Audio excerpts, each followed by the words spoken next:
Hey guys, I hope you're all doing well. Thanks for everyone who's been tuning in to the live streams. I've really enjoyed them and I'm hoping to do some more, but unfortunately today, time is not my friend. So I am recording with the old faithful, the old Poco phone. Can't beat the Poco phone. But I am looking to get a new phone and that's what I want to talk about in this video today. I want to, why are you turning around? Look at this, it keeps turning around. Why is it doing that? I want to talk about the Asus or the Asus ZenFone 6, and I'm sure you guys are aware of this. It's the one with the rotating camera. Instead of having cameras at the front and the back, it's got really good cameras at the back and they kind of rotate round to the front, which means that you can get really good stable 4K video recording from the front. Now, I've looked at a lot of phones actually over the last month or so. I bought the Samsung S10 Plus, but I returned it. I've looked at the OnePlus 7 Pro as well and a few other options, but I keep coming back to this one. You know, I know there's some really cool phones coming out like the K20 Pro, etc. But I keep coming back to the ZenFone 6 because it's got the headphone jack, it's got the fingerprint sensor at the back, it's got that rotating camera, it's got a 5000 milliamp battery, doesn't have water resistance, which quite frankly, I don't care about as well. So it's coming in at a very good price point as well. It should be, I say should be, it should be released in the UK at £500. That is the recommended retail price. But unfortunately, they've completely messed up the launch. So what I want to talk about in this video is why I'm going to wait for this. This should have been released, this good old phone here, this should have been released, I think it was like the 1st of June or something like that in the UK. But Asus have completely messed up the launch. I don't know when it was scheduled to be released in North America. I know it's not released yet, but I know that they've completely messed up the European launch. In the UK, they were taking pre-orders for this phone in May, and now the pre-order button is gone. Now, in the first few weeks of June, I placed an order for this on Amazon Germany. I placed the order, it was supposed to be delivered in 5 or 6 days, and on delivery day, I got a message saying it was coming by 8 o'clock that night, and then about an hour later, it changed it and it said it's coming in September 2019, like 3 months later. So I, as you would expect, cancelled the order, and that's when I ordered the Samsung S10 Plus. Now, I returned the Samsung S10 Plus. It just wasn't the phone for me. I did a video explaining why. And, you know, I was back to square one, back to looking at what phone I will buy for 2019. And I came back to the ZenFone 6. I really do think it is the best phone for me as a YouTuber and all that. You know, on the subject of YouTube, there isn't any reason for me from a channel point of view, from my own selfish channel point of view, there isn't any reason for me to buy this. And I was talking with Tech Tablets on Twitter about this as well. It's quite frustrating because there's a lot of channels and they get these units sent to them months before. So there's been video reviews about this since May, effectively. There's some more coming out in June, but you know, it's not released in Europe or North America yet. From a views point of view, I could buy this and I could review this, but I'm not going to get a huge amount of views. It's kind of weighted for the people who get videos out first. But that doesn't bother me because I want to buy that because, you know, I simply want the phone. Now, I have been looking at buying this. In fact, the other day, I actually ordered this and then cancelled. And I've kind of made the decision to just wait. And I don't know if this is the right decision or not, but I'm kind of leaning towards waiting until the UK or European launch. Now, there's a few reasons for this, but I would say that the main reason I'm going to wait is because of price. This should be retailing at about £500 in the UK. If I buy this from eGlobal, it's like £520. If I buy it from GearBest, it's about £490 or something like that. In other words, it's actually the same price or more expensive in China to buy this phone, and that's pretty rare. Normally, phones are much cheaper if you order from China. In fact, that's one of the reasons you buy it from China. If you take I've got a Xiaomi Poco phone right here, but if you take the Xiaomi Mi 9, for example, which is actually quite tempting as a phone because of value, it only costs £303 from eGlobal. £303 and it will be delivered in a few weeks. But in the UK, it's like £400 to £450 retail. So you're saving a huge amount of money. You know, you're saving like a third of the cost of buying it in the UK or in Europe. So that is one of the reasons why I keep turning to China. You won't get the warranty, you won't get support if there's any problems, but you're saving a huge amount of money, and that is significant. But when you don't save money, when you can buy a phone for the same price in the UK, well, it makes more sense to buy it in the UK or Europe or North America, wherever you are. It makes more sense to buy it locally because you will get the warranty.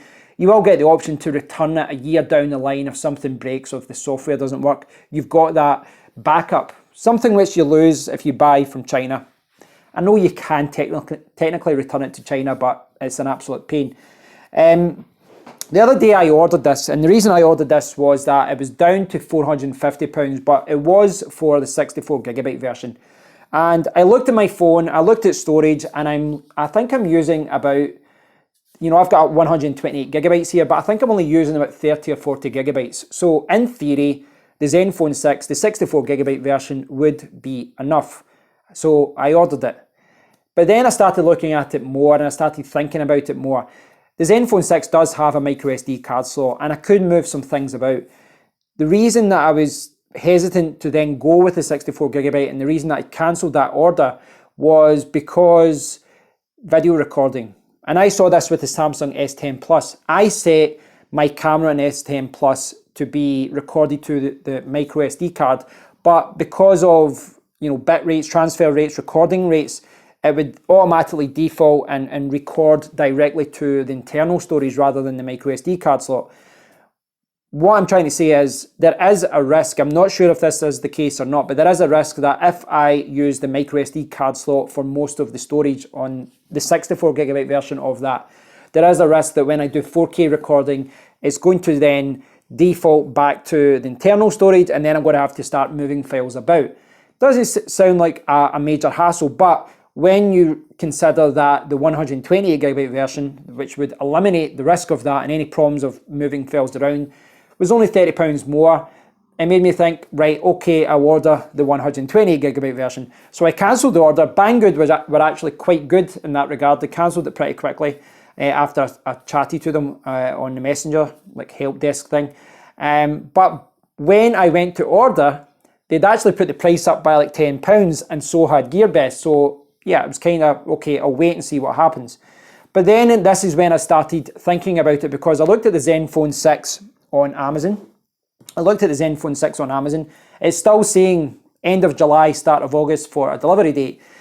If you look on a website such as GearBest or Banggood, it says we will ship within 3 to 7 days or something like that. But then it says that delivery will be 10 to 21 business days, not days, business days, which means that it could be, in theory, if I order it from Banggood or GearBest or somewhere else like that in China, it could take about a month for the phone to be delivered. So my concern and not really a concern, but my worry is that, why did I just change concern for worry? What I was thinking about was that basically if I had to order the ZenFone 6, chances are that by the time that it arrives, it will be available in Europe. That's what I was thinking. And there is a risk of that. There is a risk that would happen. There is a risk that, I would order it from China, it will arrive 3 or 4 weeks later, and then by the time it arrives, the UK version will be out and it will be cheaper and I've missed out on a UK warranty, etc. So what I'm going to do is wait. And I don't mind waiting because I don't really have anything, holiday-wise planned over the next few weeks that requires me to use this phone and record good videos. It's a little bit frustrating. I do think that Asus have come out with an absolute blinder of a phone. If you look at the features, with the larger battery, the headphone jack, the 855 Snapdragon 6.4-inch all-screen display, as in there's no notch, and it's Gorilla Glass 6. And even phones like the OnePlus 7 Pro and all that, they only have Gorilla Glass 5. I think it ticks all the boxes of what I'm looking for. Certainly because I enjoy doing quick videos like this from my phone, the front camera would be a lot better. So I'm going to wait now. I'm going to wait for this, guys. And it's a little bit of a kind of long-winded video about this, but I know that there's a lot of people in the UK and Europe, North America as well, that are probably in the same position, that have waited for this phone and yeah, now they're kind of hanging around waiting for the UK Europe launch rather than China. What I might do in the meantime is just buy a cheap phone. I was quite impressed by the Xiaomi Redmi Note 7 that my friend got. It's £150. And I've been thinking about this recently, is that it could be a good idea to buy a backup phone. One where I can use it for, you know, storage for apps and different things, and just make sure they've got a phone that I can do testing with and all that. And I don't want to spend a huge amount of money on that. And the Redmi Note 7 looked quite impressive. Maybe it's a little bit of a splurge, but you know, there's different things, like if you're moving information between different phones, you have to then, you know, you need to make sure that your banking apps and all that are transferred over. So it'd be good to have a backup phone that always had that information. But as far as the Asus goes, as far as the ZenFone 6 goes, I absolutely love this phone. I love I think I will love it. I really like what this phone can do. I've been really impressed by the video quality and photo quality, etc. But I think Asus have completely messed up the European launch, taken pre-orders 2 months before the phone has even arrived, and you know, anyone who ordered that, they wouldn't have got the phone. So yeah, they kind of messed up, but I'm going to hold out for it. I think it makes sense for this, for me to wait at this point. But I am keeping tabs on a lot of different phones as well. I think the Xiaomi K20 and K20 Pro, or Mi 9T, 9T Pro, I think those two phones are very, very good. And yeah, I was very tempted to buy one of those just in the meantime, just to see how I got on with it. Very impressive for what you get for the money. And you know, in this case, it does seem that buying from the UK or buying from Europe is the right way to go. But long term, I think that Chinese phones are the way to go as far as saving money. You know, the Mi 9 that as I used as an example earlier on, £303. It's got a Snapdragon 855. It's got really good cameras. The main problem with that one, though, is that it's got a 3,300 milliamp battery. Excuse me. And I think that, you know, when there's so many phones out there with 4,000 and 5,000 milliamp batteries, I think that a 3,300 milliamp battery really just doesn't cut it for me anymore. I really don't want a phone with a bigger battery, but I digress. Thanks for watching, guys. Please do stay tuned. I will try and do a live stream later on. If there's any other phones that you want me to look at, please do let me know. I'm going to try and look at some other Chinese phones and maybe buy some cheaper ones as well. I really am impressed with what's coming out in China. I think the mid-range market has been very, very impressive over the last few years. You know, as far as, you know, a few years ago, £150 maybe got you a Moto G, but the camera quality was really bad. But if you look at the camera quality coming out in mid-range phones now, they're really, really good. So there's, you know, I think there's a bigger argument now that a lot of people who use flagship phones should maybe go towards mid-range phones and save themselves a lot of money. But we shall see. Thanks again for all your support, guys. If there's anything you know, you want me to check out over the next few weeks, please do let me know. Leave a comment, subscribe, do all that. But if I don't speak to you, please do have a fantastic weekend. Speak to you soon, guys. Cheers.